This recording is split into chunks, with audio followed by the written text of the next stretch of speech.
Baik, anak-anakku, sampai bertemu lagi di pelajaran sejarah Indonesia ya.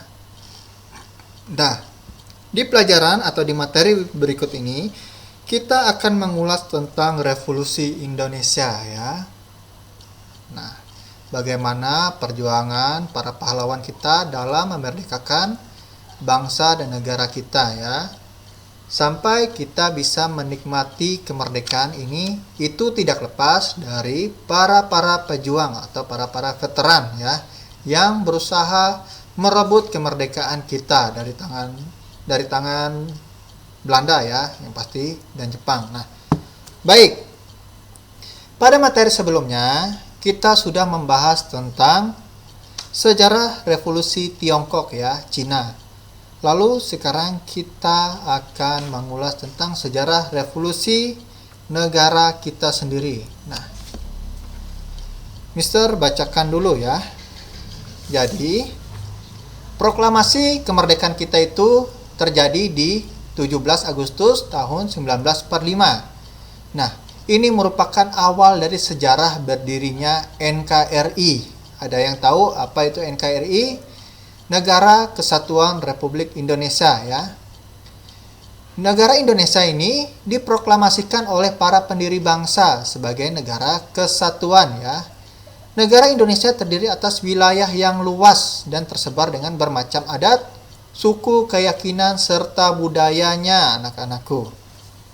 Nah, Mister lanjut dulu ya. Di sini.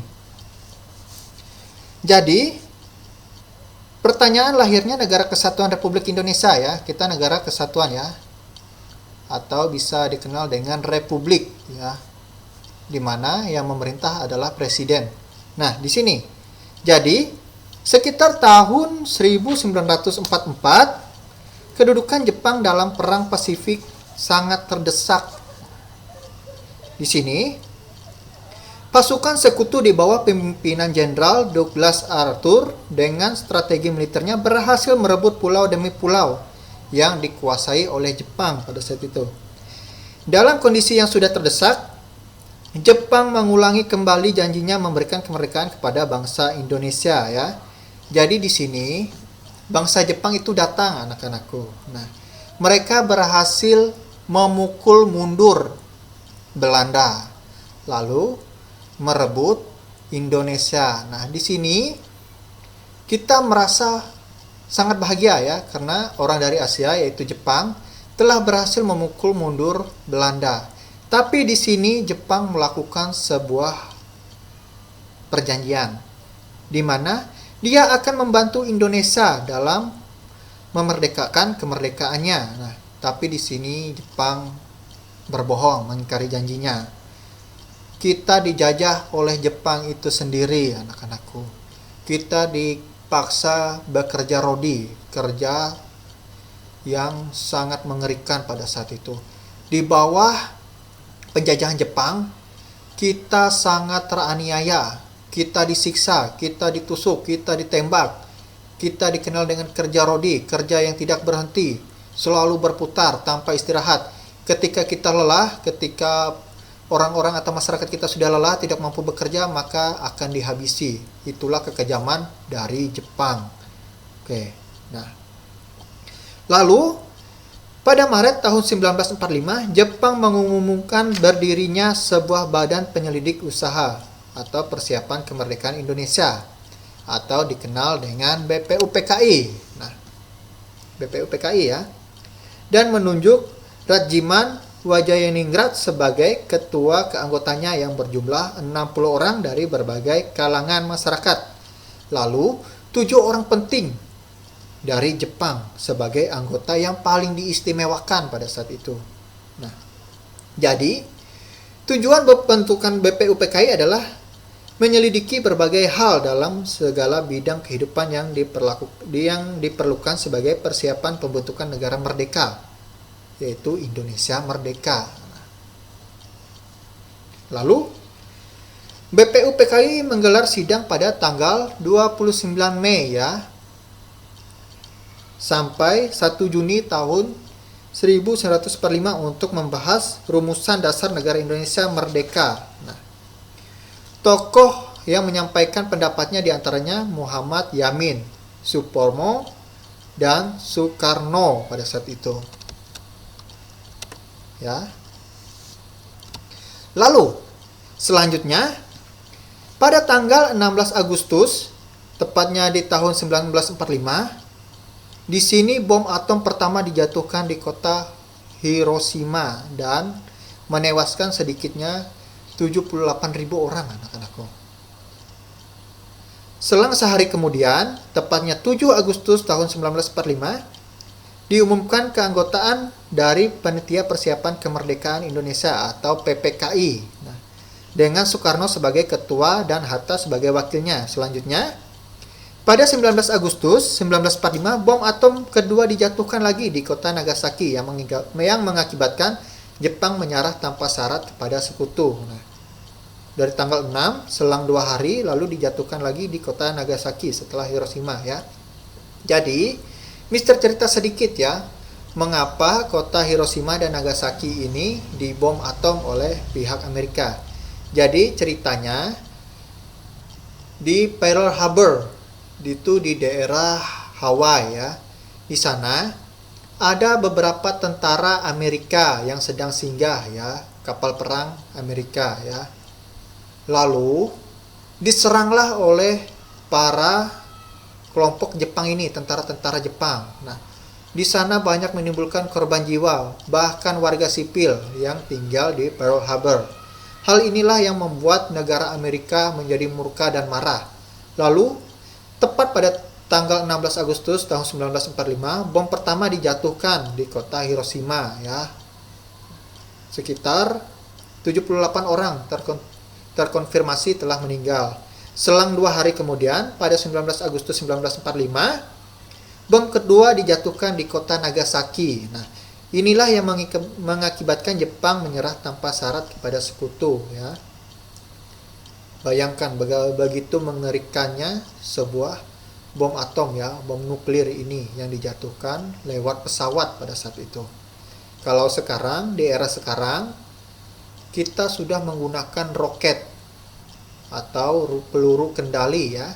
Tinggal kita menyiapkan koordinatnya. Lalu tokoh atau presiden lah yang tinggal menekan tombol untuk meluncurkan roket tersebut.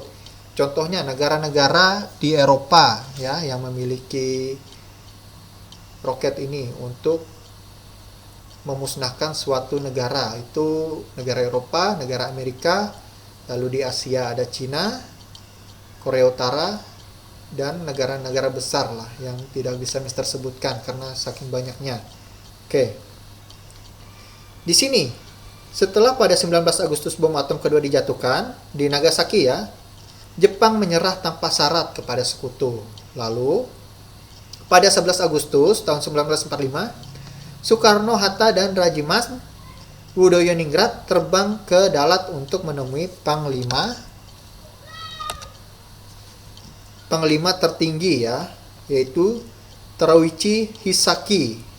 Jadi di sini Teruichi berjanji akan memberikan kemerdekaan kepada Indonesia.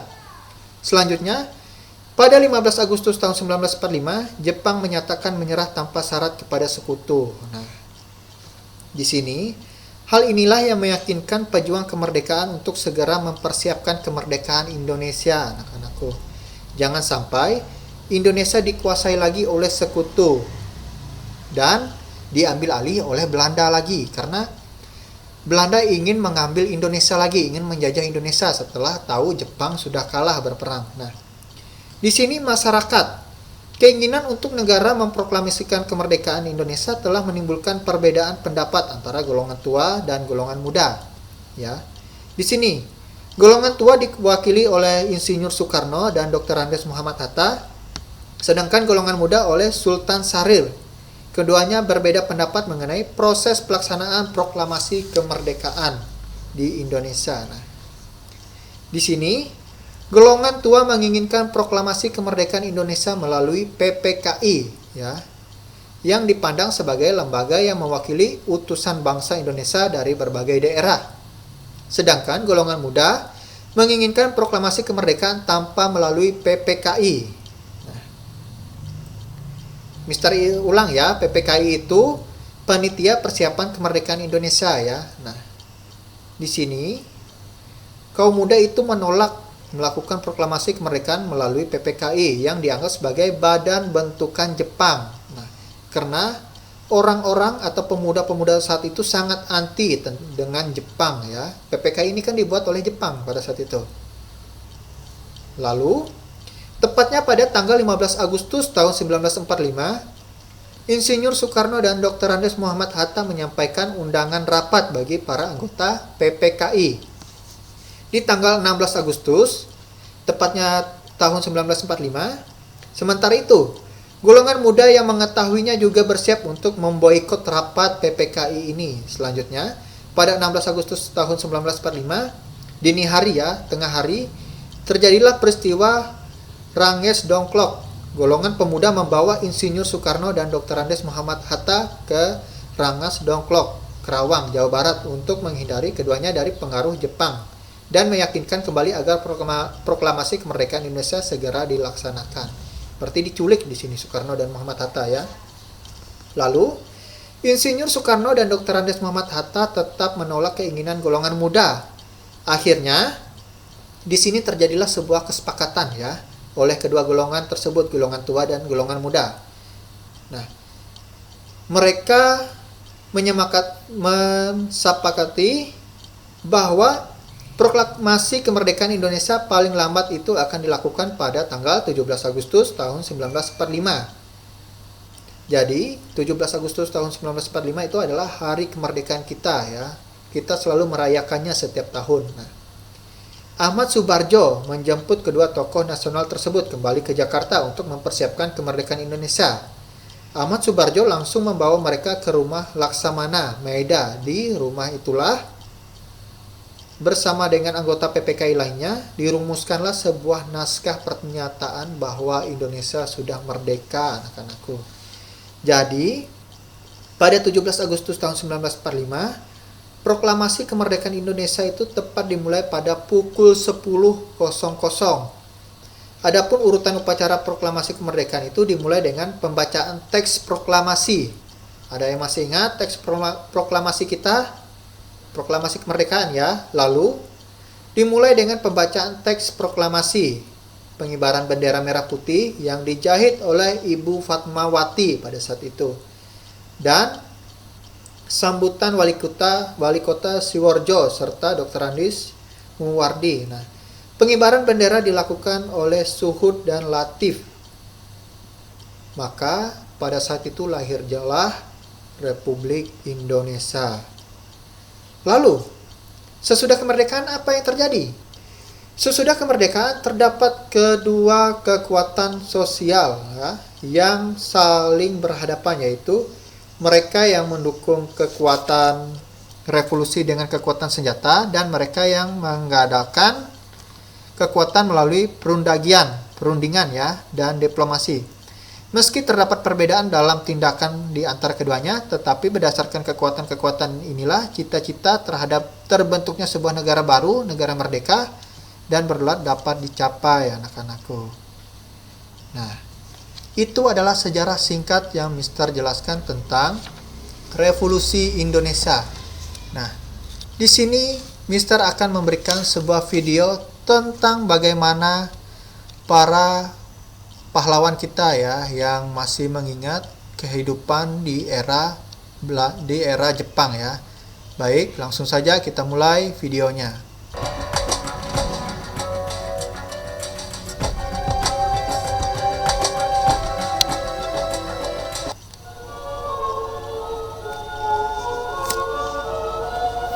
Meski tidak berlangsung lebih dari 300 tahun seperti penjajahan Belanda, masa penjajahan Jepang atas wilayah Nusantara atau Indonesia dari tahun 1942 hingga 1945 memberi dampak besar dalam perjalanan sejarah bangsa Indonesia.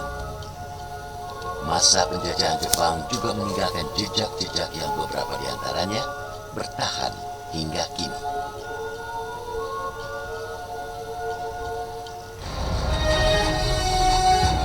Militer Jepang menyerbu dan kemudian merebut wilayah Indonesia yang kala itu masih bernama Hindia Belanda dalam waktu yang sangat singkat. Hanya sekitar 1 bulan setelah menyerang pangkalan militer Amerika Serikat di Pearl Harbor pada bulan Januari 1942, pasukan Jepang menyerang dan menguasai Tarakan, Kalimantan Timur. Satu persatu kemudian wilayah Balikpapan, Ambon, Kendari, dan Pontianak juga diserang dan bisa dikuasai dalam bulan yang sama. Sasaran yang diserang begitu, yang diduduki itu setelah Pearl Harbor tadi, itu adalah pusat-pusat tempat-tempat di mana sumber daya alam itu memang melimpah. Minyak di mana? Tarakan, Balikpapan, Palembang. Ya, karena mesin perang itu kan harus digerakkan dengan minyak. Setelah berhasil merebut beberapa wilayah lain di Indonesia, pada tanggal 5 Maret 1942, tentara Jepang berhasil menguasai kota Batavia. Pemerintah kolonial Hindia Belanda yang semakin terdesak akhirnya menyerah tanpa syarat kepada Jepang melalui perjanjian Kalijati di Jawa Barat pada tanggal 8 Maret 1942. Sebelumnya Jepang sudah merebut luar Jawa ya, Palembang, Makassar, Bali kok sudah. Tapi Jawa belum. Dia baru menyerang Jawa setelah dia pada bulan Februari memenangkan pertempuran laut di Laut Jawa. Terus armada Jepang berhasil mengalahkan armada Inggris Belanda di Laut Jawa, dan kemudian Jepang melakukan pendaratan di Pulau Jawa. Jadi Jepang itu mendarat di Pulau Jawa bulan Maret tahun 40. Belanda menyerah secara mutlak tanpa syarat pada waktu tanggal 8 Maret 42. Jadi Belanda itu hanya berhasil melawan 7 hari. Habis itu sudah kalah. Masuknya tentara Jepang ke wilayah Indonesia sempat disambut baik rakyat Indonesia dengan propaganda sebagai saudara tua yang akan membebaskan rakyat dari penjajahan Belanda. Kedatangan pasukan Jepang tidak banyak mendapatkan perlawanan dari rakyat Indonesia. Boleh dibilang mungkin sampai 3 bulan pertama. Wah, Jepang itu bertindaknya seperti dia mau memberi kemerdekaan pada bangsa Indonesia. Kita masih boleh, saya masih ingat itu di Blora. Kita sudah mulai pakai kata Indonesia. Dan kita sudah naikkan bendera merah putih. Jadi, tapi setelah 3 bulan, mulai keras dia. Tidak boleh lagi kata Indonesia dipakai atau kecuali untuk tingkat atas gitu ya. Dan mulai sejak hari-hari pertama itu Jepang keras pada rakyat. Kalau kita kurang menunjukkan hormat kepada tentara Jepang, saya masih ingat hari pertama di Blora ada seorang penduduk yang sudah ditembak mati. Dia pergi, dia bilang persis, saya apa alasannya, saya ditembak mati. Tidak ada yang berani melawan. Apapun sudah ganjal itu. Begitu berani melawan, ya langsung Jepang ini kalau bertindak menghukum, itu biasanya mengumpulkan banyak orang untuk dilihat. Supaya dengan demikian efek shocknya itu lebih besar. Setelah menancapkan kekuasaannya di bekas wilayah Hindia Belanda, militer Jepang mendirikan pemerintahan militer di Indonesia. Pemerintahan yang secara resmi disebut Pemerintah Bala Tentara Nippon ini memegang kekuasaan militer dan semua kekuasaan yang dulu dipegang Gubernur Hindia Belanda. Dalam pelaksanaan sistem pemerintahan ini, kekuasaan atas wilayah Indonesia dipegang oleh 2 angkatan perang, yaitu Angkatan Darat atau Rikugun dan Angkatan Laut atau Kaigun. Untuk mendukung pemerintahan militer dan menyokong kekuatan Jepang dalam Perang Pasifik, Jepang juga membentuk berbagai gerakan dan organisasi kemiliteran. Setelah gerakan 3A, yang dibentuk militer Jepang gagal menarik simpati rakyat pada tahun 1943, gerakan yang mempopulerkan slogan Nippon Pelindung Asia, Nippon Cahaya Asia, dan Nippon Pemimpin Asia ini dibubarkan. Sebagai gantinya, militer Jepang membentuk Pusat Tenaga Rakyat atau Putra yang dipimpin Bung Karno, Bung Hatta, Ki Hajar Dewantara, dan Kiai Haji Mas Mansur. Meski dimaksudkan sebagai gerakan untuk memobilisasi dukungan terhadap Jepang dalam Perang di Pasifik, gerakan ini kerap dimanfaatkan para pemimpin Indonesia untuk menanamkan nasionalisme dan semangat kemerdekaan. Kepada rakyatnya masing-masing. Putra ini Pusat Tenaga Rakyat ini, terus Bung Karno membuat Bung Hatta buat organisasi, dan dengan begitu ada manfaatnya buat kita, karena dengan begitu Bung Karno, Bung Hatta, Ki Hajar itu bisa membuat organisasi Putra itu di daerah-daerah, dan dengan demikian mulai ada kontak di kalangan nasionalis. Kemudian Jepang tahu bahwa mulai Putra Indonesia menjadi pekerja paksa atau romusha. Banyak pemuda atau laki-laki dewasa Indonesia diambil dari keluarga mereka dan dikirim menjadi romusha hingga ke Burma untuk mengerjakan pembangunan dan berbagai pekerjaan berat lain dalam kondisi yang sangat buruk. Akibatnya, ribuan orang meninggal atau hilang akibat dipaksa menjadi romusha. Biasanya mereka dipakai oleh tentara Jepang untuk keperluan Jepang, keperluan tentara, mungkin membangun tapi pokoknya harus melakukan pekerjaan yang menguntungkan ke Jepang. Selama masa penjajahan Jepang, perbudakan paksa terhadap perempuan juga banyak terjadi. Banyak perempuan Indonesia dijadikan wanita penghibur atau Jugun Yanfu bagi tentara-tentara Jepang. Akibat berbagai kekejaman militer Jepang ini, hanya dalam hitungan bulan, pandangan rakyat Indonesia terhadap pemerintah bala tentara Nippon yang semula positif berubah menjadi negatif. Kebencian terhadap tentara Jepang kala itu juga timbul di mana-mana. Kita sebagai pemuda dibangunkan kehendak untuk merdeka. Yang dulunya tidak ada, enak aja sudah. Untuk apa? Untuk apa perang? Oh, hidupnya enak.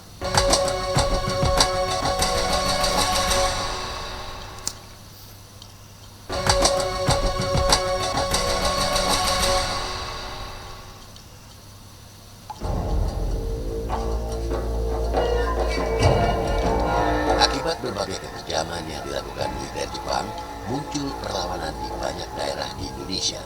Lagu Indonesia Raya yang dilarang semasa penjajahan Belanda menjadi lagu kebangsaan Indonesia pada tahun 1944 juga memungkinkan para tokoh dan pemimpin nasional menggalang semangat nasionalisme di kalangan rakyat banyak.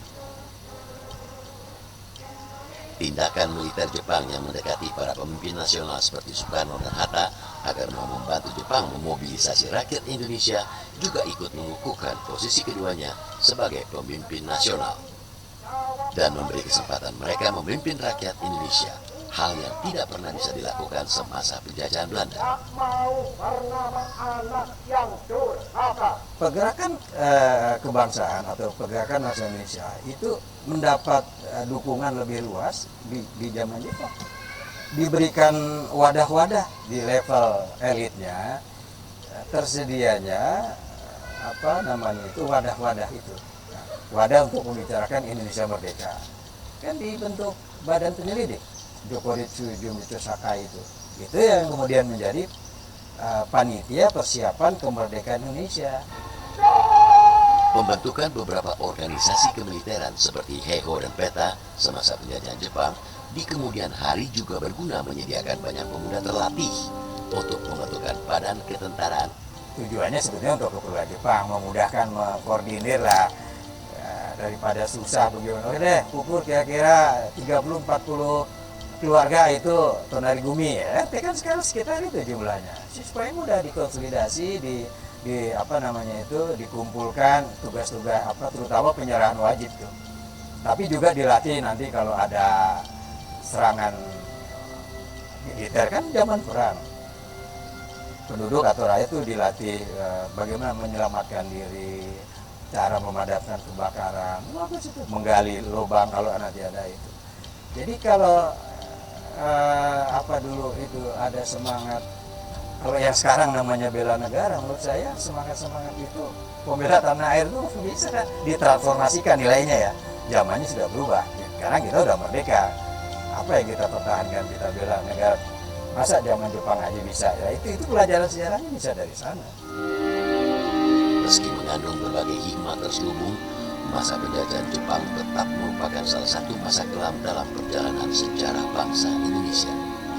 Masa-masa ketika sebagai bangsa kita tidak merdeka dan tidak memiliki kebebasan menentukan kehendak dan masa depan kita sendiri.